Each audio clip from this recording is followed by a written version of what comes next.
Yeah. Can I ask you one last question about the song? Do you want to talk about the lyrics, or don't you want to talk about the lyrics? What do you got? Private Hell.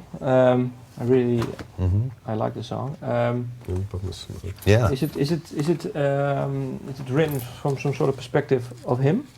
No, I mean, God, who did I just talk to about? I was thinking because, the lyrics, I'm on in my own private.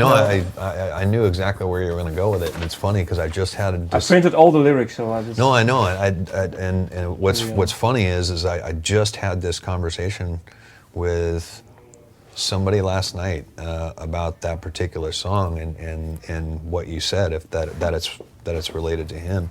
And it's absolutely not. It's completely about something else. But the cool thing, I've always consciously tried to, I guess maybe not. Sometimes I consciously try and sometimes I don't. I think that the way that I write, it's pretty open to whatever the fuck you want it to mean. And maybe it's not about any one specific thing. Maybe there's about 4 or 5 things that are going on at once. But that song completely is not about Lane. It's about me breaking up with a fucking girl that I really loved a lot, and I just wasn't really kind of fucking man enough to go through with it. That's what the song basically is. But there's a lot of shit in there that it's not specifically about that either. And so it's more about kind of.